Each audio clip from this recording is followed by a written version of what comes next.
একটা ভাই আর এক বোন। ভাই অসুস্থ হয়ে গেছে, বাড়ি একটা কিডনি নষ্ট হয়ে গেছে। কি নষ্ট হয়ে গেছে? কিডনি নষ্ট হয়ে গেছে।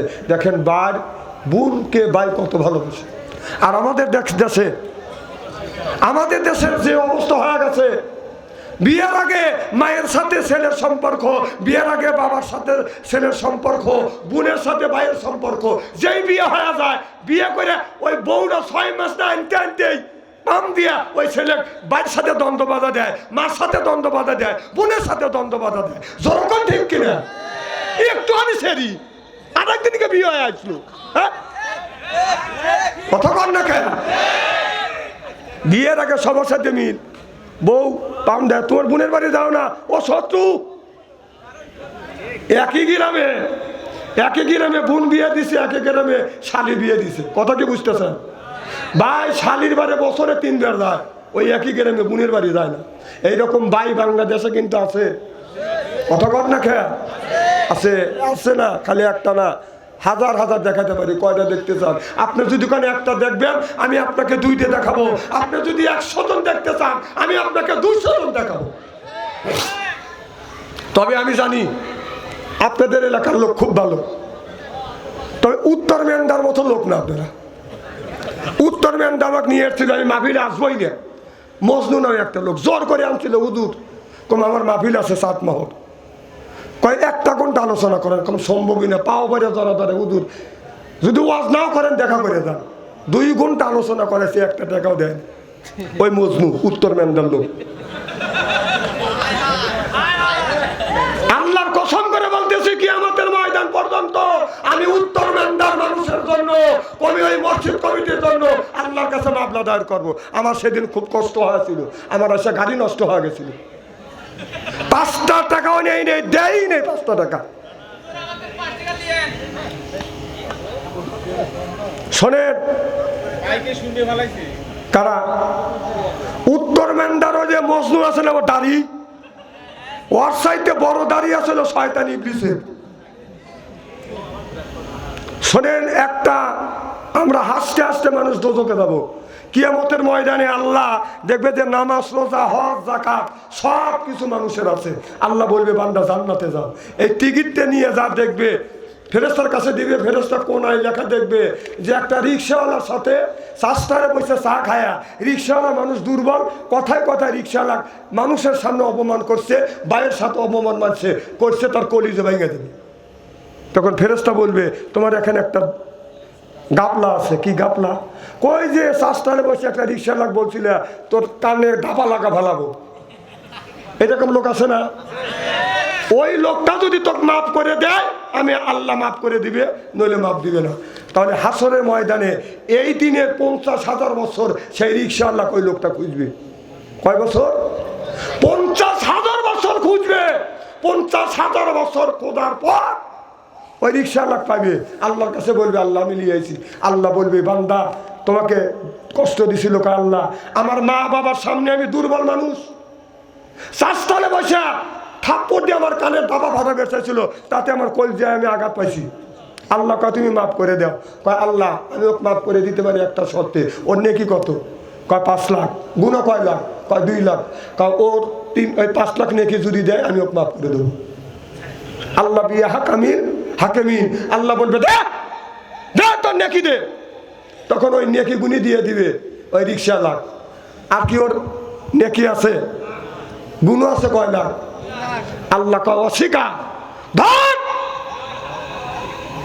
অশিকা মানে হাঁকাও, ধাক্কা মারতে মারতে জাহান্নামের দিকে তাই যাবে। যদি একটা মানুষের যদি মনে কষ্ট দেন, আঘাত দিয়ে থাকেন, ঠিক উত্তর মেন্দার মানুষ আমাকে কষ্ট দিছে, আঘাত দিছে, একটা তো পয়সাও দেয় নাই, কে আমার গাড়ির ভাড়ার খরচাও দেয় নাই, বরং ওখানে আসে আমার ক্ষতি হয়েছে কম করে হলে 2 লক্ষ টাকা। আমার গাড়ি রেপ নষ্ট হয়ে গেছে, পুড়ে গেছে ওদের কারণে। আমি সব মানুষকে মাফ করে দিব। উত্তর মেন্দার মানুষ যতদিন পর্যন্ত আমার কাছে মাফ না চাবে, টাকা না দিবে, আমি মাফ দেবো না। আল্লাহর আদালতে আপনারা সাক্ষী থাকবেন, আমি আল্লাহর আদালতে এই বিচার দায়ের করবো ওই দাড়িওয়ালা মজনুক নিয়ে সহ।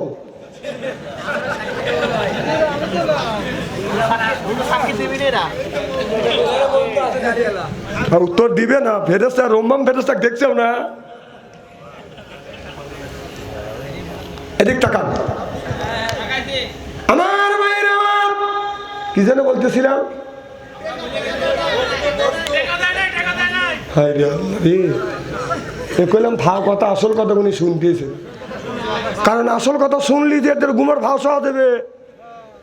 বোনের জমি হলো, বাপের জমি হলো 10 বিঘা, বাপ হজে যাবে, 2টে ছেলে, একটা ছেলে 2টে মেয়ে, তাহলে 10 বিঘা জমি হলে 2টে যদি মেয়ে হয়, একটা যদি ছেলে হয়, 5 বিঘা সম্পত্তি 2 বোন পাবে, আর 5 বিঘা সম্পত্তি পাবে এক ভাই। বাপের সাথে ছেলে পরামর্শ করে, আব্বা 2 বোন যদি 5 বিঘা নেয়, আমি না গরিব হয়ে যাবো। বাপ 2 বোনের ডাক দিয়ে নিয়ে এসে, মা এই 10 বিঘা জমি তোর ভাগ দেবো, তোর নামে কাবা করে দোয়া করবো। আল্লাহ কয় ও যে বেঈমান, ও হক নষ্ট করলো। আল্লাহ কয় যে তোমার হক শেষ, ওখানেই শেষ, ওখানেই শেষ। এরকম হাজি আছে না নাই? মেয়ে ফাঁকি দেয়, কত লোক বুনে ফাঁকি দেয়। আমার মায়ের আমার, এবার ভাইয়ের একটা কিডনি নষ্ট হয়ে গেছে। যখন ঢাকা পিজি হাসপাতালে নিয়ে গেছে, ডাক্তার বলেছে একটা কিডনি নষ্ট হয়ে গেছে, এই লোকটাকে বাঁচানো যাবে। 2টে কিডনি নষ্ট, একটা কিডনি যদি পাওয়া যায় তাহলে একটা কিডনি দিয়ে এই ছেলেটাকে বাঁচানো যাবে। কেউ বাদেন কিডনি দেয় না, অত সহজে কেউ বাদেন কিডনি দেয় না। একটা বোনের কাছে যখন খবর গেছে, বোন যায় ডাক্তার সাহেবকে বলে, ডাক্তার সাহেব আমার ভাইয়ের 2টা কিডনি যদি নষ্ট হয়ে থাকে, একটা কিডনি দিলে যদি ভাই সুস্থ থাকে, তাহলে আমার 2টা কিডনি, একটা কিডনি আমি আমার ভাইকে দান করে দেব। ডাক্তার বলল তোমার কিডনি নেওয়া সম্ভব হবে, তবে তোমার বিয়ে হয়েছে? বলে হ্যাঁ বিয়ে হয়েছে। আপনার স্বামী যদি অনুমতি দেয় তাহলে আমি কিডনি নেব, আর যদি অনুমতি না দেয় আমি কিডনি নেব না। এবার ওই বোন দৌড়া স্বামীর কাছে যা বলে, স্বামী রে দীর্ঘদিন আমি আপনার সাথে ঘর সংসার করেছি, ও স্বামী আমি কোনো কিছু চাই নাই, আজকে একটা জিনিস চাও, আপনি দিবেন কিনা? স্বামী বলে বিবি রে তুমি চাইবে, আমি কেন দিব না, তুমি কি চাও? বলে স্বামীর গো আমি এমন জিনিস চাবো যেই জিনিস চাইলে তোমার বিশাল বড় ক্ষতি হইতে পারে, সেইটা তুমি দিবে কিনা? স্বামী বললেন কথা যখন দিছি আমি তোমাকে দেব, তুমি কি চাও? বলে আমার শরীরের 2টা কিডনি আছে, অনুমতি দিলে 2টা কিডনির মধ্যে একটা কিডনি আমার ভাইকে আমি দান করে দেব। স্বামী ওয়াদা দিয়ে ফেলছে, কিডনি দিলেও বহু দুর্বল হওয়া যাবে, কথা দিছে। এবার স্বামী রাজি হয়ে গেলেন, আপনার ডাক্তারের কাছে গেলেন, সই স্বাক্ষর হয়ে গেলেন, নিজের বোন শরীরের একটা কিডনি ভাইকে বাজান দান করে দিলেন। এই ভাই কিডনি নিয়ে বাজান সুস্থ হয়ে গেলেন। সুস্থ হয়ে যাওয়ার পরে আবার 5 বছর পরে 10 বিঘা বাজান সম্পত্তি আছে। এই 10 বিঘা সম্পত্তির মধ্যে আপনার ভাই যদি 2টা হয়, ভাই যদি একটা হয়, বোন যদি 2টা হয়, ওই 10 বিঘা সম্পত্তি ভাই পাবে 5 বিঘা, আর বোন পাবে বাজান 5 বিঘা। এবার বোন যা বলতেছে, ভাই রে বাবা মারা গেছে, মাও মারা গেছে, অনেক সম্পত্তি আছে, ওখান থেকে কিছু সম্পত্তি তুমি আমাকে দিয়ে দাও, আমার প্রাপ্যটা আমারে তুমি দিয়ে দাও, আমি গরিব হয়ে গেছি, এখন আমার সংসার চলে না। এবার ভাই বলে আমি তোমাকে 100 টাকা দিব না। বলে ভাই কেন, আমারটা তুমি দিবে না? 2-1 কথা ওই ভাই বোনটাকে এমন মারা বাদান মারছে, বোন মার খাইয়া চোখের পানি ফেলে দিয়ে কান দিয়ে আর বলে, ভাই রে আমি তোকে একটা কিডনি দিয়ে তোকে আমি বাঁচাইছি, এ ভাই আমার প্রাপ্য জিনিসটা আমি নেওয়ার জন্য আসছি, আর সেই প্রাপ্য জিনিসটা তুমি না দিয়া তুমি আমাকে মারলা। আমি কিয়ামতের ময়দানে আমি আজকে আল্লাহর কাছে দরখাস্ত করে দিয়ে গেলাম। এই জন্য যাদের বোন আছে তাদের পায়ের নিচে হাত থেকে আমি অনুরোধ করে বলবো যে এই বোনের সাথে কিয়ামতের ময়দানে কোনোদিন দেখা হবে না, ওই বোনকে কোনোদিন কষ্ট দিয়ে দিয়েন না। আমি আমার বোনের দিকে তাকাই হাত ধরে কাঁদলাম আর বললাম, বোন রে, এই জীবনে এই দুনিয়া তোমাদের সাথে আবার দেখা হবে, কিন্তু কিয়ামতের ময়দানে মার সাথে দেখা হবে, বাবার সাথে দেখা হবে, দাদার সাথে দেখা হবে, গ্রামের মানুষের সাথে দেখা হওয়া সম্ভব, কিন্তু তোমার হাতে আমার দেখা হওয়া সম্ভব না।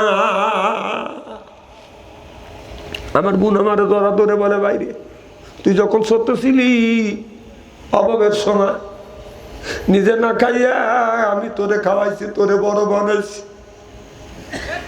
আরে আমার বোন আছে কষ্ট করে করে ভাইকে বাঁধান মানুষ করছে। ও ভাই আপনাদের হাতে পায়ের নিচে হাত থেকে অনুরোধ করে বলবো, বাবা যাদের বোন আছে বোনের সাথে সুন্দর ব্যবহার করবেন, বোনের হকটা আপনি দিয়ে দিবেন, বোনের হকটা আদায় করবেন। বোর কথা শুনিয়ে যে এই বোনের সাথে দুনিয়ায় দেখা হবে, কিয়ামতের ময়দানে দেখা হবে, ওই বইয়ের কথা শুনিয়ে ওই বোনের মনে কষ্ট দিও না, বোনকে ধোঁকা দিও না, বোনকে কষ্ট দিও না। যেই বোন কষ্ট করে আমাদের মানুষ করছে, এমনও বোন আছে, এখনো অনেক ছেলে আছে 6 মাস হয়ে গেছে বোনের বাড়ি যায় না। বাবা মা বলে, বাবা আমরা বুড়ো হয়ে গেছে, তোমার বোনের বাড়ি যাই না, তুমি যাও। 6 মাস পরে ছেলে যখন বোনের বাড়ি গেছে, বোন দৌড়াচ্ছে বাড়ির কাছে এসে বলে, ভাই তুমি কেমন আছো, তোমার শরীর নষ্ট হয়ে গেছে, এই বলে রান্না করে যাবো, রান্না করা করে, আবার ঘরের মধ্যে রান্না রাখিয়ে ঘরের মধ্যে যায়, ভাইয়ের কাছে যা বলে, ভাই যা বলো আমার ভাবি কেমন আছে, বলে ভালো আছে। আবার রান্না করে যায়, আবার রান্না করে, আবার দৌড়ে এসে বলে, বলো ভাই যান, বলো তোমার ছেলে মেয়ে কেমন আছে, বলে ভালো আছে। শাশুড়ি আইতে দেখে বলে, বৌমা বারবার তুমি কেন ঘরের মধ্যে যাও, তুমি রান্না রেখে কেন তোমার ভাইয়ের কাছে যাও? এবার বৌমা বলে, মা আমি মশলা আনার জন্য গেছি, আমি গরম মশলা আনার জন্য গেছি, তেজপাতা আনার জন্য গেছি। আসলে তেজপাতা আনার জন্য, গরম মশলা আনার জন্য যায় না। 6 মাস পর ভাই গেছে, বোন ভাইয়ের সাথে 2টা কথা বলার জন্য গেছে। ওই বোনকে কষ্ট দিবেন না, বোনের হক কেউ নষ্ট করবেন না। কিয়ামতের ময়দানে ভাইয়ের সাথে কোনোদিন বোনের দেখা হবে না। আজকের থেকে যারা শুনলে বাবা, আমি আপনাদের পায়ের নিচে হাত থেকে অনুরোধ করে বলবো, বোনের বাড়ি কোনো যাবেন আর বোনের হক আদায় করার চেষ্টা করবেন, বোনের হক আদায় করার চেষ্টা করবেন, হকটা নষ্ট করিবেন না। যখন আমরা রাজি আছি আমার ভাইরা, আমার বন্ধুগণ, আমার ওই দিকে যেতে চাই না। হযরত ওমর জামানায় একজন মেয়েটার বাজানে একটা মহিলার বিয়ে হয়েছে, 6 মাস ধরে বিয়ে হয়েছে, মেয়েটা 8 মাসে গর্ভবতী। স্বামী বলে, বিবি রে 6 মাস ধরে বিয়ে করছি, 8 মাসে গর্ভবতী। আমার কথা কি শুনতেছে? অর্থাৎ এত ভালো করে বুঝুই, একটা মেয়ের 8 মাস ধরে বিয়ে হয়েছে, 10 মাসে গর্ভবতী। কয় মাস? 8 মাস ধরে বিয়ে হলে 10 মাসে যদি গর্ভবতী হয়, এটা বৈধ হবে না অবৈধ হবে? কথা কয় না, জনগণ। স্বামী বলে, বিবি রে বিয়ে করলাম 8 মাস, তোমার গর্ভে 10 মাসে বাচ্চা, এটা দেয় অপকর্ম কার সাথে করছে? পাপের বোঝা আমার মাথার উপরে চাপাই দেয়া। বিবি ডেকে বলে, স্বামী রে আল্লাহর কসম করে বললে এটা অবৈধ সন্তান না, এটা হলো বৈধ সন্তান। বলে, বিবি রে 8 মাস ধরে বিয়ে করছি, 10 মাসের সন্তান যদি হয় কেমন করে বৈধ হইতে পারে? এটা শাশুড়ি আপনার কানাঘোষা করে, শ্বশুর কানাঘোষা করে, এলাকার মানুষ কানাঘোষা করে, করতে করতে সব জায়গা বাদান সরে গেলেন। কি চাও?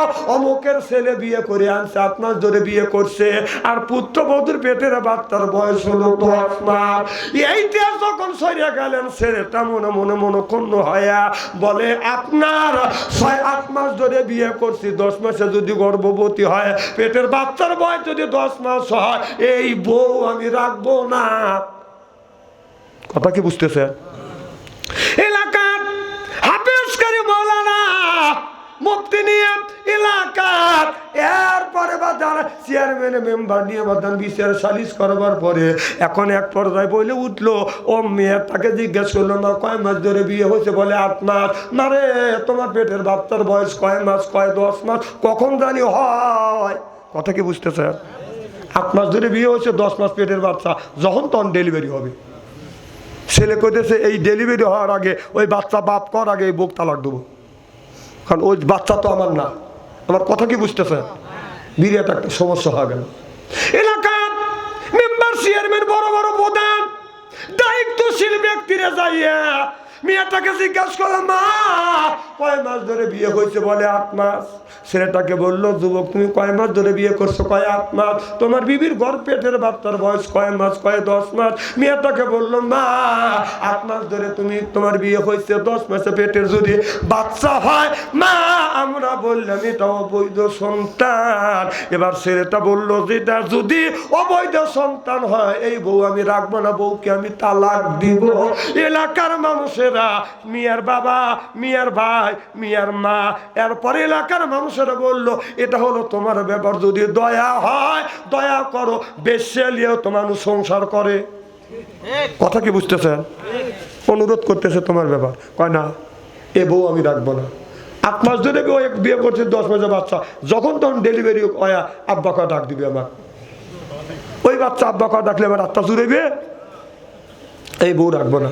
মেয়েটা যায় স্বামীর পা ধরে বললো যে আপনি আমাকে তালাক দিয়েন না, আর বললো এই বিষয়ের আমি মানি না, এই বিষয়ের অর্ধ পৃথিবীর প্রেসিডেন্ট ওমরের কাছে সানি করবো। যেরকম সুবহানাল্লাহ।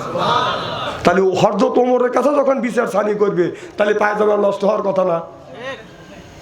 এক ইহুদি আর এক মুসলমান দ্বন্দ্ব করে আমার নবীর কাছে বিচার দিছে। এবার আমার নবী বিচার করিয়ে ইহুদির পক্ষে রায় দিলেন, মুসলমানের বিপক্ষে রায় দিলেন। মুসলমান মনক্ষুণ্ণ হইলেন। আমার নবী আমার পক্ষে রায় না দিয়ে ইহুদির পক্ষে রায় দিলেন। এই বিচারটা আমি মানি না। এই বিচার অর্ধ পৃথিবীর প্রেসিডেন্ট ওমরের কাছে দেব। অর্ধ তোমার বাদান উঠান দিয়ে গড়াগড়ি করতেছে। এবার যা বলে রে, যা বলে ওমর আমি তোমার কাছে বিচার সানি করবার জন্য আসি। বলে প্রথম বিচার কার কাছে গিয়েছিলে? আমার বিশ্ব নবীর কাছে গিয়েছিলাম। কি বিচার করছে? আমার নবী আমার পক্ষে রায় না দিয়ে ইহুদিদের পক্ষে রায় দিয়েছে। এই জন্যই বিচারটা আমার মনোনীত হয়নি। আমি বিচার সানি করবার জন্য আপনার কাছে আসছি। হযরত ওমর বলে দাঁড়া। হযরত ওমরের কাছে সব সময় ছোট একটা তরবারি থাকে, কথা বুঝতেছেন না?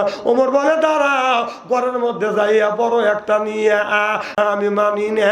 অমনি গার যাতে কোপ মারছে, কল্লা শিখে বাদান এক জায়গা পড়ে গেছে। সিল্লাকান আল্লাহু আকবার। আমার বললেন সেই মানুষটা আমার বিশ্ব নবীর বিচার মাইনে নেয় না। আমি ওমর আমার কাছে সানি করতে আসে, আমি ওমর কল্লা কাটিয়ে এই বিচার সানি করে দে। আল্লাহু আকবার। সেই বিচার যখন ওমরের কাছে দিবে, এলাকার সব চেয়ারম্যান, মেম্বার, প্রধান ছেলে সহ সবার পায়জামা নষ্ট হয়ে গেছে। তে না জানি বিচার তো ওমর কি করে। মেয়েটা দৌড়া গেলেন। খুব কি খারাপ লাগতেছে নাকি? বলবো না ছেড়ে দেবো? এবার মেয়েটা দৌড়া গেলেন মসজিদে নববীরে যাইয়ে দেখে বলে আমিরুল মুমিনিন খলিফাতুল মুসলিমিন কই? একজন বললেন হযরত তোমার এই দিকে চলে গেছে মসজিদে, না বের হয়ে গেছে রাস্তা দিয়ে। দৌড়ে একজনকে জিজ্ঞেস করেন আমাদের অর্ধ পৃথিবীর প্রেসিডেন্ট ওমর কই? বলে দেখছি ওমর ওই দিকে চলে গেছে। যায়া দেখে আপনার একটা ইহুদি গম বুনছে, গম বাদান পাকিয়ে গেছে। সন্ধ্যার সময় গমের খেত দেখছে, সকালবেলা গম কাটবে কামলা কিনে, রাত্রের বেলা কামলা কিনছে, সকালবেলা গমের খেতে এসে দেখে কে যেন গম পাও দিয়ে শোয়াইয়া ওই গমের উপরে পায়খানা করছে।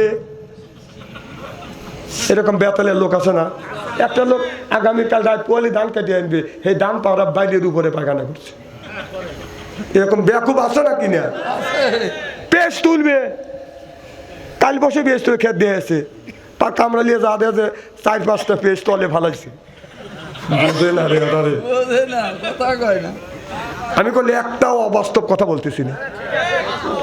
এবার লোকটা যা দেখে গমে পায়খানা করছে, লোকটা কামলা নিয়ে উঠে পড়ছে, গম কাটবো না, ওমরের কাছে বিচার দিব, গম কাটবো। কিন্তু আগের দিন আমি ক্ষেত দেখে গেছি, সকালবেলা গম কাটবো, কামলা নিয়ে আসছি, গম পাও দিয়ে শুয়াইয়া বাইলের উপরে পায়খানা করছে, এই বিচার না দেওয়া পর্যন্ত গম কাটবো না। দেখছেন ব্যাপারটা কি? গেল ওমরের কাছে, হুজুর বিচার দেন, কে পায়খানা করছে? মুসলমান করছে। এই মুসলমানের বাড়ির কাছে, এই মুসলমান ছাড়া এই কাম করে নাই। মুসলমান উপরে দায়ভার চাপা দিল, যেমন টান চাপা দিছে আমাদের। দেখছেন? এবার ওমর বলল, চলো যাই, তোমার পায়খানা পরীক্ষা করি। হাসেন না, হাসেন না। ওমর পায়খানার কাছে যাইয়া চতুর্দিক দিয়ে বাদান ঘোরাফেরা করলেন, করিয়ে অনেকক্ষণ, অনেক সময় টাকা দেখার পরে বলতেছে, এটা মুসলমানের পায়খানা না, এটা হলো বাদান ইহুদিদের পায়খানা। এবার খেয়ে তালা বললো, হুজুর মুসলমানের পায়খানা না, এটা ইহুদির পায়খানা, আপনি কেমন করে বুঝলেন? ওমর বললেন, মুসলমান যদি পায়খানা করতো, ডেলে কুলুপ থাকতো, টিস্যু থাকতো, যেহেতু ডেলে কুলুপ নাই, টিস্যু নাই, নিঃসন্দেহে মুসলমান পায়খানা করে নাই, এটা ইহুদি পায়খানা করছে। যে ইহুদি পায়খানা করিয়া মুসলমান উপরে দোষ চাপাইছে, হযরত ওমরের সূক্ষ্ম বিচার দেখিয়ে কলমা পড়ে মুসলমান হয়ে গেলেন। চিল্লা চিল্লা করে আল্লাহু আকবার। বলল, সেই মুসলমানের নেতারা পায়খানা দেখে পরীক্ষা নিরীক্ষা করিয়া পায়খানা দেখিয়া বলে দিতে পারে ইহুদিদের পায়খানা আর মুসলমানের পায়খানা যে ভাগ করতে পারে, আসলে এই ধর্মই ঠিক। সুবহানাল্লাহ, বাড়িতে কয়ে সুবহানাল্লাহ। শুনছেন তাই না? কয় শুনছি। খুব গবেষণা করা লাগে, খুব পড়া লাগে। তাহলে আমাদের দেশের নেতা হযরত ওমর পায়খানা দেখে পরীক্ষা করে দেখছে যে ইহুদির পায়খানা কোনটা আর মুসলমানের পায়খানা কোনটা। আর আমাদের নেতাদের বাড়ির যান, ওরা পায়খানা করে গুয়া পায়, সাবান দিয়ে গৈসে দেখে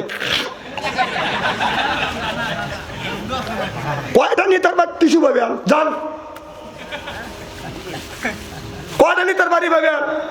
ওরা কিছু কিছু নেতা আছে হাত দেওয়া করে না, খালি দেয়। হাসেন না, হাসেন না, কারণ ও যখন বাই ছেড়ে ওই এলাকায় থাকা যায় না। এই জন্যই মানুষে আতর নাই হলে নাকে আর মুখে, আর ওরা কল নেতারা আতর লেয় গোয়ায় বসে, কারণ বাতাস বাড়ালে গন্ধ বের হবে, এমন বোম। হাসেন,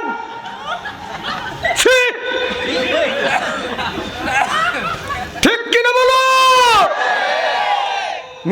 মিলে এলেন, তারাও নেতা ছিলেন আর আমাদেরও নেতা। তারা পায়খানা থেকে দায়সারাই করছে ইহুদিদের পায়খানা কোনটা আর মুসলমানের পায়খানা কোনটা। আর আপনি নেতাদের বাড়ি যা দেখেন, এই নেতা মুসলমান আছে কিনা?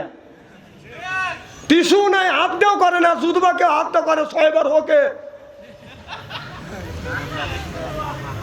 বাবা, আপনি টিস্যু ব্যবহার করবেন, কুলুপ ব্যবহার করবেন, কিয়ামতের ময়দানে এটা ওজন হবে।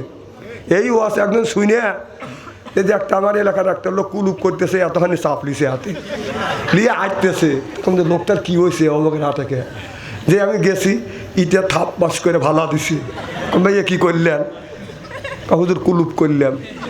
এত বড় কুলুপ করে? আপনার না ওয়াজে কইছেন। কি কইছি?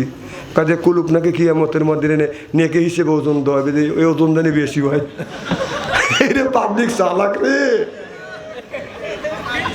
না বাবা, পরিমাণ আছে, পরিমাণ আছে। হাসে উড়ো দেন না, কত করে মাপেন? আমার ভাইয়ের, আমার ওই যে পায়খানা দেখিয়ে চলে আসতেছে। এবার মেয়েটা যার দিকে বলতেছি, আমিরুল মুমিনিন, কষ্ট করে হুজুর আমি আপনার কাছে আসছি। কেন মা?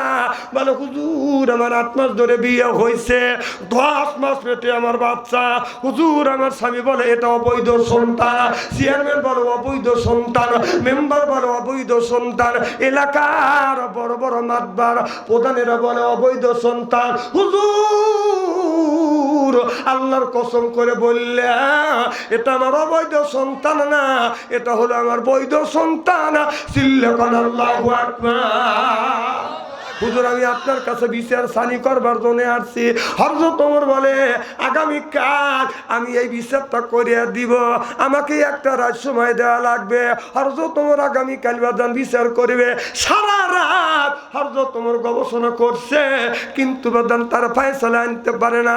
ওমর চিন্তা করে যদি 8 মাস ধরে বিয়ে হয়, 10 মাসে পেটে যদি বাচ্চা হয়, তাহলে ফয়সালা আমি কেমন করে আনবো, কিভাবে বৈধ বলে আমি প্রমাণ করব। হযরত ওমর রাতভর তাহাজ্জুদ নামাজ পড়িয়া চিন্তা করে আল্লাহ এখনো আমি ফয়সালা আনতে পারি না। এমন সময় মনে হইল রাসূল বললেন আনা মাদিনাতুল ইলমি আলিমুম বাবুহা, আমার নবী বলেছে আমি নবী ইলমের শহর, আলী হলো তার দরজা। সিল্লাকান আল্লাহু আকবার। আল্লাহ রাসূল বলেছে না, বুঝছি আমি, আল্লাহ রাসূল বলেছে যে তোমরা যদি কোনো মাসলা ঠেকে যাও আলীর কাছে যাও, আর আলী সমাধান করে দিবে। সুবহানাল্লাহ। হযরতে আলী আমার ফজরের নামাজ পড়ি আলীর বাড়িতে জামাত করছে। আলী বলে কে? আমি হযরত ওমর। দৌড়া বের হয়ে আসছে, কি আমিরুল মুমিনিন খলিফাতুল মুসলিমিন কি জন্য আসছেন, খবর দিলি তো আমি যাইতাম। হযরত ওমর বলে আলী রে তুমি বিপদে পড়ো না, আমি বিপদে পড়ছি। আমার দেশের মধ্যে একজন ন্যায় বিচার না পাইয়া যদি মারা যায়, কিয়ামতের ময়দানে আল্লাহর আদালতে আমার আসামি হওয়া লাগবে। আলী রে একটা বিচারের সম্মুখীন হইছি, 10 মাস 6 মাস 8 মাস ধরে একটা ছেলে বিয়ে করছে, একটা মেয়ের 8 মাস ধরে বিয়ে হয়েছে, 10 মাসে গর্ভবতী, এখন তখন যখন তখন ডেলিভারি হইতে পারে। আলী রে এইটার ফয়সালা করতে পারি না, আলী তুমি বলে দে এটা বৈধ হবে না অবৈধ হবে। হযরত আলী বললেন 8 মাস ধরে যদি বিয়ে হয়, 10 মাসে যদি বাচ্চা হয়, এটা বৈধ বলে আমি প্রমাণ করতে পারবো। সুবহানাল্লাহ। সুবহানাল্লাহ। হযরত আলী বললেন আমিরুল মুমিনিন খলিফাতুল মুসলিমিন, শুধু তাই নয়, যদি 6 মাস ধরে যদি বিয়ে হয়, 8 মাসে যদি পেটে বাচ্চা থাকে, তারপরে আমি বৈধ বলে ঘোষণা করতে পারবো, প্রমাণ করতে পারবো। সুবহানাল্লাহ। বলে শুধু তাই নয়, 2 মাস ধরে যদি বিয়ে হয়, 6 মাসে যদি পেটে বাচ্চা আসে, কথা কি বুঝতেছেন? 2 মাস ধরে যদি বিয়ে হয়, 6 মাসে যদি পেটে বাচ্চা আসে, অর্থাৎ 6 মাস ধরে যদি বিয়ে হয়, 8 মাসে যদি পেটে বাচ্চা হয়, আমি আলী বৈধ বলে প্রমাণ করতে পারবো। সুবহানাল্লাহ। হযরত ওমর কয় যাক আমি ভাবছি এই ওয়াজটা করবো। আমার ভাইরা আমার, এই ওয়াজটা যদি শুনতে চান, সর্বপ্রথম আমি 10 জন ব্যক্তির কাছে 10,000 টাকা চাই। একজন বলেন হুজুর আমি 1,000 টাকা দিব, একজন বলে হুজুর আমি 10,000 টাকা দিব, একজন বলে 20,000 টাকা দিব। অনেকের মা দুনিয়ায় নাই, অনেকের বাবা দুনিয়ায় নাই, মা কবরে বাবা কবরে, এই দান করবেন, দানের দৌলতে মা বাবার কবরের গোনা জাপ মাফ করে দিবে। 10টা মিনিট কষ্ট দেবো, তারপরে এই ওয়াজটা করবো। সুবহানাল্লাহ। এ যুবক বাবা বসে একটা কথা কব, একটা কথা শোনো, দাঁড়াও একটা কথা শোনো। সেই কথাটা হলো এই যে শোনো দাদা, তুমি কাল প্রচার করতে পারো, একজনের 2টা মেয়ে একই দিনে বিয়ে হয়েছে, এরকম বিয়ে হয় না? কথা কেন হয় না? একজনের 2টা ছেলে একই দিনে বিয়ে হয় কিনা? বাপ করছে কি 2টা ছেলের বিয়ে ঠিক করছে, 2টা ছেলের বিয়ে বাবা ঠিক করছে, 2 ছেলে 2 গ্রামে বিয়ে করতে গেছে। বিয়ে করা নিয়ে বাইতে আনছি, আইনে একটা নিয়ত করতেছে একসাথে আপনার উঠোনে খাড়া করাইয়া এটা আনন্দ করে ঘরে ঢুকো দেবো। আমার কথা কি বুঝতেছেন? এই 2 বই এক জায়গায় নিয়ে এসে আনন্দ করিয়া ঘরে ঢুকনের সময় ছোট ছেলের ঘরে বড় বেটার বউ ঢুকে গেছে, বড় বেটার বউর ঘরে ছোট বেটার বউ ঢুকে দিছি। আমার কথা কি বুঝতেছেন নাকি? আগেকার লোক বিয়ে করার সময় কল ওই ছেলে কল বউ দেখে নাই, ওই মা বাবা পছন্দ করে যেটা আনিয়ে দিছে, ওই যে সেই ছোটকালে আনছি বাপ মা পছন্দ করে ওই যে একটা হুটকে এনে দিছে। আলহামদুলিল্লাহ, ওইটাই দিয়েছি আমরা সন্তুষ্ট। হ্যাঁ সুদ কি? আরে আরে বাবা খাসির মতো বিয়ে করে, তাও বিয়ে পছন্দই হয় না। হেঁটে থুয়া আর এক জায়গা পরে কে প্রেম করে, আছে না নাই? আমার ভাইয়ের আমার সব করে এদিক শোনেন, তাকান সব করে বাবা নিয়ত করছে দুইটা ছেলেকে একে দিনে বিয়ে করাবো, বিয়ে করাইছে। আমার আব্বাও নিয়ত করছিল যে আমাকে আর আমার ছোট ভাইকে একসাথে বিয়ে করাবি, কিন্তু হঠাৎ করে আমার ছোট ভাই কিসের লেগে জানে আমার ছোট ভাই বিয়ে করলো না, আর আমার একা একা সিঙ্গেল করা লাগলো। তাছাড়া আমার শোনেন হাসেন না, আমার আব্বা আর আমার মেজো চাচা দুইজন একদিনে বিয়ে করছিল। আমার আব্বা মা নিয়ত করেছিল আমরা করছি আমার এই দুই ছেলে করাবো, কিন্তু আমি রাজি হইলাম, ছোট ভাই রাজি হইল না, কোনো দুঃখ রওয়া গেল।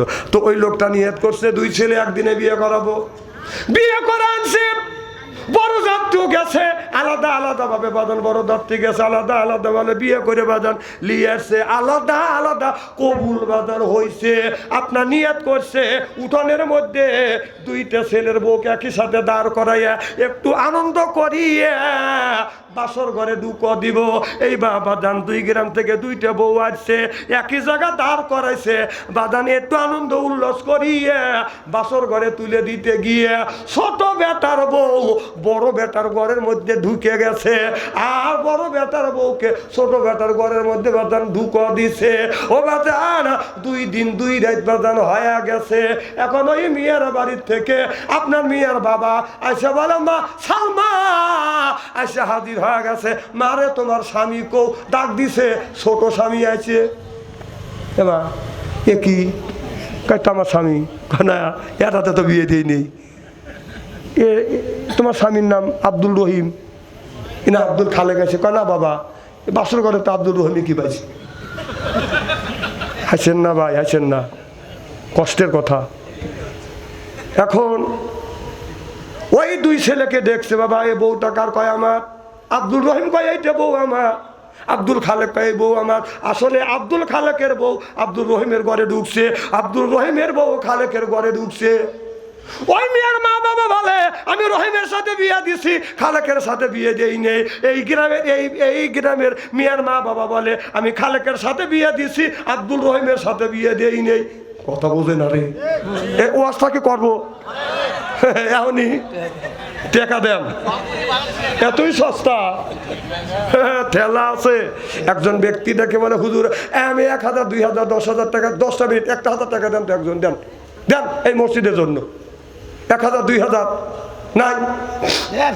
একজন হাত তোলেন বাবা, দেখেন টাকা পয়সা সব থুয়ে সৈন্য হাতে যাওয়া লাগবে কবরের মধ্যে, কিছু কি যাবে?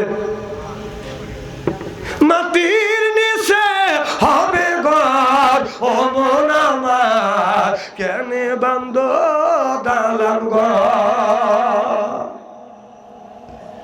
কি নাম? 2000 বাবার নামে নারাই তাকবীর।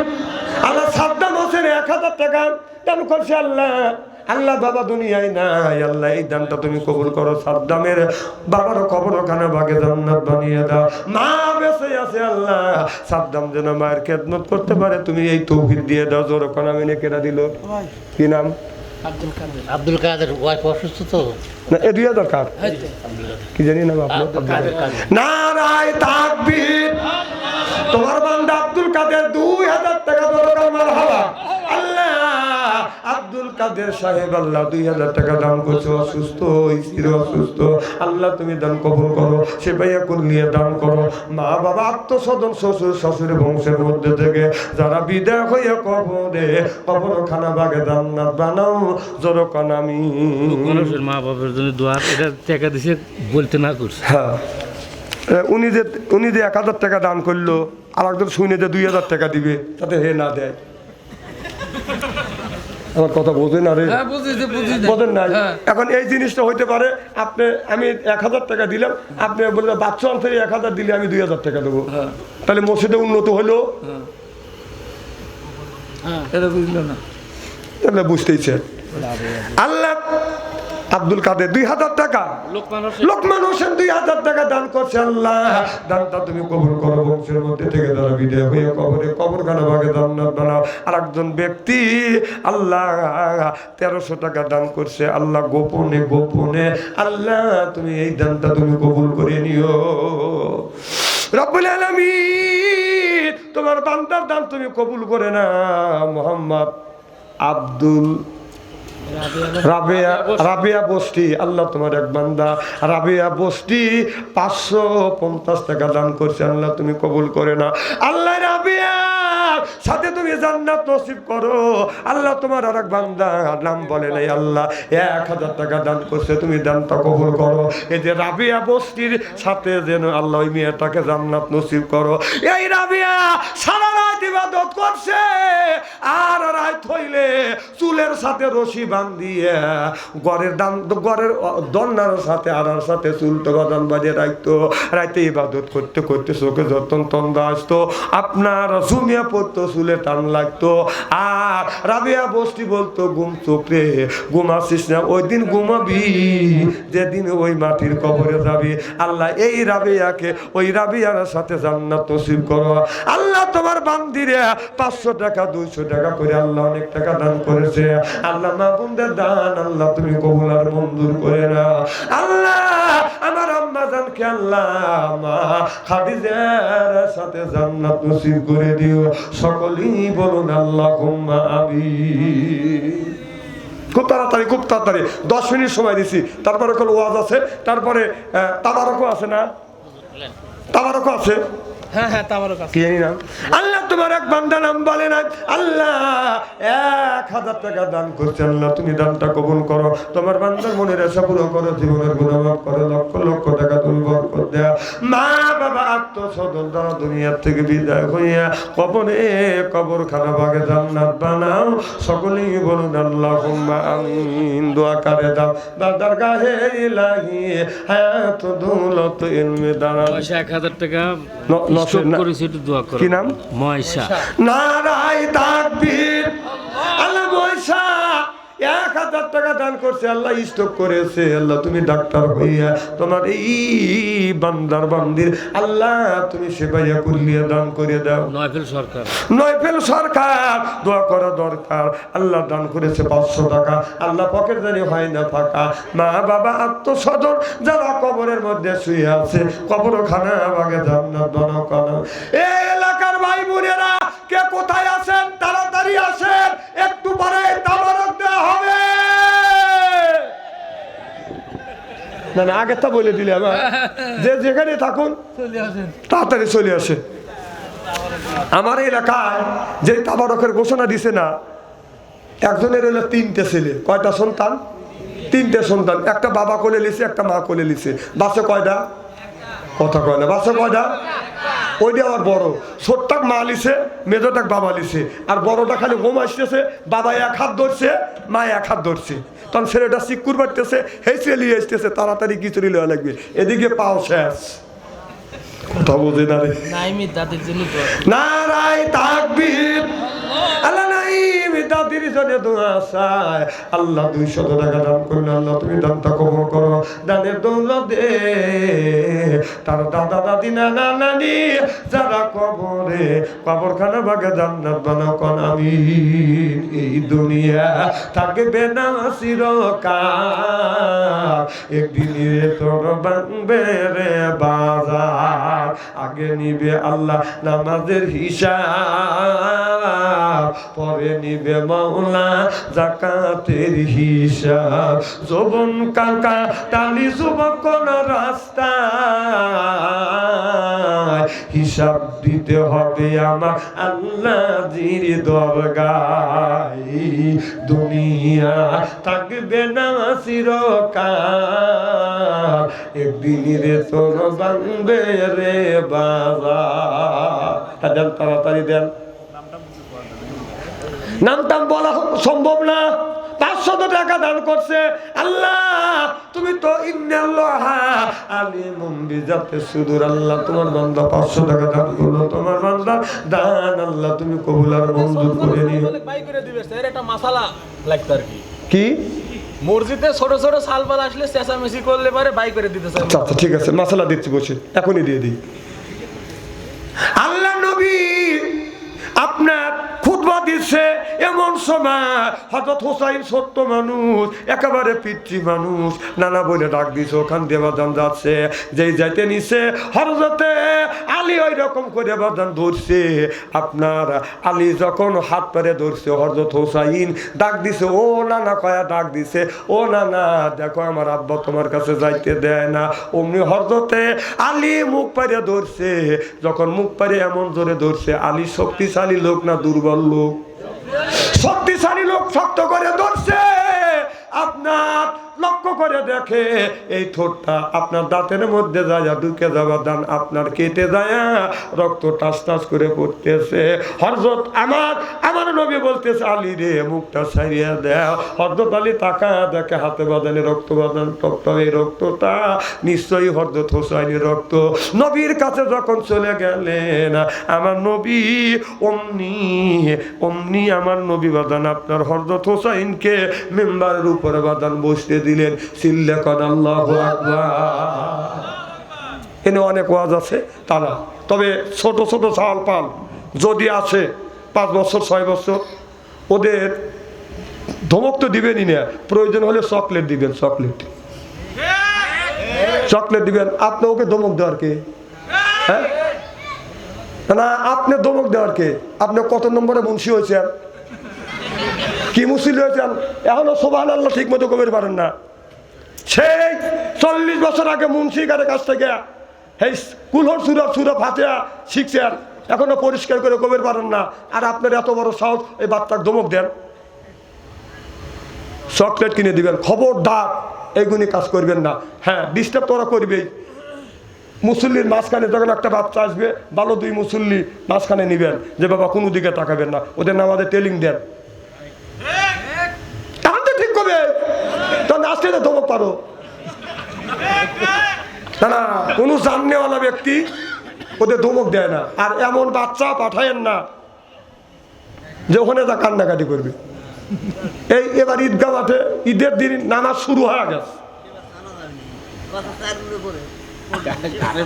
আমি তো ফায়সালাতে দিচ্ছি, মানে কথা মনে হয় বিপক্ষে গেছে একটু। আচ্ছা আমি কি বলতেছি কন্ত দেখি। এমন বাচ্চা নেওয়া যাবে না যে আমার মসজিদে ঈদের মাঠে নিয়ে গেছে, যেই 1 রাকাত শুরু হয়ে গেছে তখন বাচ্চা কান্দেছে, আমার মার কাছে যাবো, ওই সমস্ত। তাহলে আপনি দেন ফয়সালা।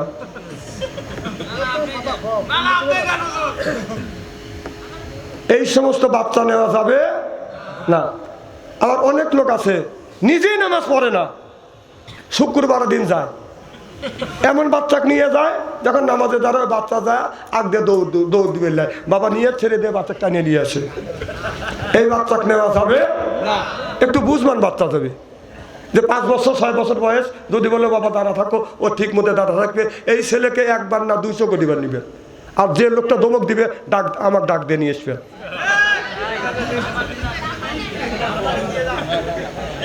না রাগ করতেছেন নাকি? কারো বিপক্ষে কথা বলছি নাকি? ছোট বাচ্চাকে ট্রেনিং দিবেন, নিজে তো পড়েনি নেই, নিজে তো জীবনটা কাটাইছেন আলে ডালে। 40-50 বছর পর্যন্ত নামাজ পড়েন নাই, এখন আপনি লাঠি ছেড়ে হাঁটতে পারেন না। অজুর সময় যে পাও সন্নি করে না, বাতাস মারা যায়, আবার অজু শুরু করে। আমি নিজে দেখছি, অজু শেষ, বাম পায়ে পানি নিবে, তাই শেষ হওয়া দেবে, আবার মুরতটা শুরু করে, আবার করছে, আবার। আমি কম কি হয়েছে দাদা? অজু শেষ, আবার পুরো প্রথমটা শুরু করো, বাতাস মারায়। হাসেন না। তাহলে এমন সময় আপনি নামাজে গেলেন যে এই সময় অজু করবেন, যায় বাতাস বাড়ায়, আর আজীবন পরে নামাজ পড়েন নাই, বুড়ো কালে আপনি নামাজ পড়ছেন। আপনি বুড়ো কালে নামাজ পড়ার কথা কইছে, হ্যাঁ? এমন সময় নামাজ পড়বেন, সেই সময় নামাজ পড়েন নাই, আপনি এমন সময় নামাজ পড়ে গেছেন, চলিয়ে পারেন না, সিয়ারে যা নামাজ পড়ে, তো সিয়ারে নামাজ পড়ার কথা কইছে কেটে রে? যখন মাসে নামাজ নেই, এমন সময় গেছ সিয়ার সেরা না, তো সোপা দাঁত খুলে বেলাবো।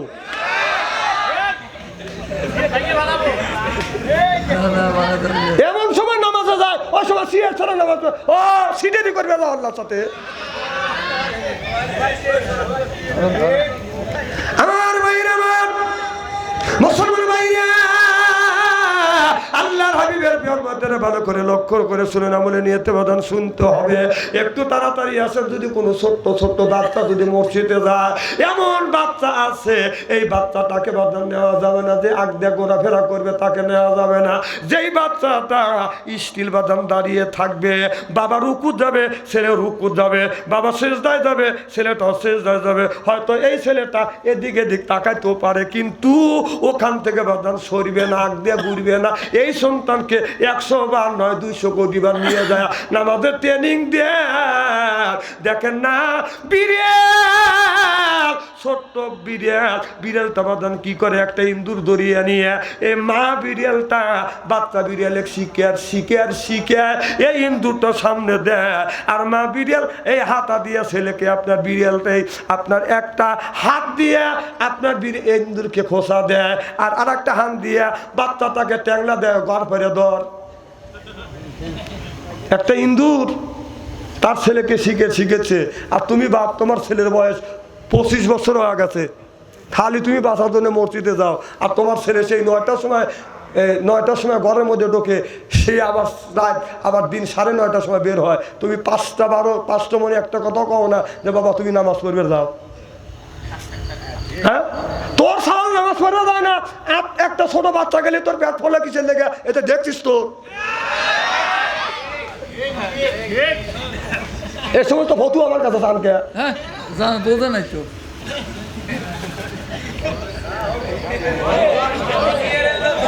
না, ওর সওয়ালের বয়স 35 বছর 25 বছর নামাজে যায় না, আর একজনের 7 বছরের সওয়াল নামাজে ট্যালিং দিতেছে, ও ধমক পাইতেছে। এগুলি করেন না। আমি তো আবার ফতুয়া দেই নেই আমি। আচ্ছা, আমি ওয়াজ করি নাকি, আর কি করা লাগবে নাকি? আপনি শোনেন নাই?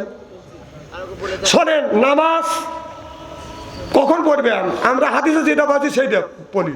সেটা হচ্ছে নামাজ দাঁড়াইয়া পড়বেন, না পারলে বসে পড়বেন, না পারলে শুয়ে পড়বেন, না পারলে ইশারায় পড়বেন। তাতে যদি অক্ষম হন, আপনার মসজিদে এসে কাতার বেকা করার অধিকার আপনাকে দেওয়া হয় নাকি?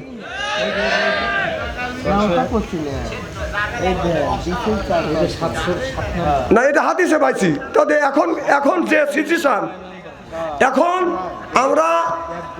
এখন লোকটার নামাজ পড়বে মসজিদে, তার আকর্ষণ এদিনে আসে, চেয়ারে নামাজ পড়েন, খুব সাবধান, এক সাইডে দেবেন যেন আর একটা লোকের কোনো ক্ষতি না হয়, আর কাতারটা যেন বাঁকা না হয়।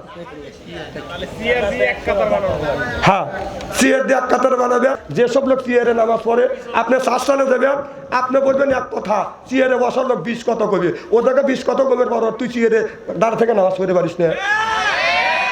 হ্যাঁ,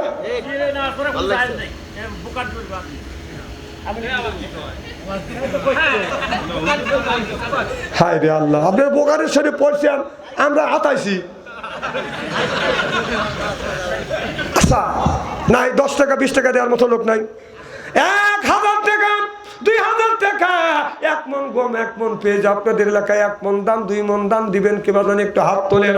আসেন ভাই যান, 1000 2000 টাকা কে দিবেন? মনে হয় খুব রাগ করতেছেন, তাই না? আল্লাহ তোমার এক বান্দা মাওলা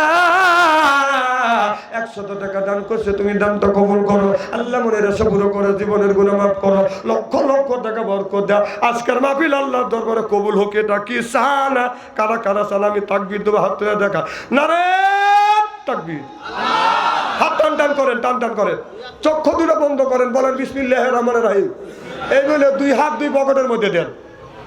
যাদের কাছে 1000 আছে 500 দেন, 500 আছে 200 দেন, 200 আছে 100 দেন, 100 আছে 50 দেন, 50 আছে 20 দেন। টাকা আছে দাবি আছে, টাকা নেই দাবি নাই। ভিতরে যাও তো বাবা, 10 টাকা 20 টাকা দিতে পারেন। দেন জিকির করুন লা ইলাহা, দেন দেন লা ইলাহা। তাবারক লিয়েছেন লা ইলাহা। এই কারণে আমার বান্ধবেলা আকাশে লাগবে মরণ বেলা, এই কলেমা রৌশনীতে কবর হবে তোমার উজালা। লা ইলাহা লা ইলাহা লা ইলাহা ফুলে কনে কনে বমর গুণ গনে ওই নামেরই সুশনা যায় হইলাম পাগল পারা লা ইলাহা ইল্লাল্লাহ লা সুবহানাল্লাহ আলহামদুলিল্লাহ। কি নাম বাপ? আল্লাহ রনি তোমার এক বান্দা 200 টাকা দান করলো, রনি দানটা তুমি কবুল করে আল্লাহ। 10 টাকা 20 টাকা 100 টাকা করে অনেক টাকা দান করছে আল্লাহ, তুমি দানটা কবুল করে নাও আল্লাহ। মনের আশা পুরো করো, জীবনের গুনাহ মাফ করো, লক্ষ লক্ষ টাকা বরকত দাও, বংশের মধ্যে থেকে যারা বিদায় হইয়া কবরে কবর খানা বাগে জান্নাত বানায়া দাও। সকলেই বলুন আল্লাহুম্মা আমিন আমিন আমিন আল্লাহ আমিন। দানকারীর জন্য খোদা তুমি হয় দাবিন, দানকারীর মা বাপকে আমার আল্লাহ কাদের গনি বেহেশতে দিবে মাওলা কোরআনে তাই শুনি। বাদান কাতার করে বসেন আর যারা তাবারকের দায়িত্ব আছেন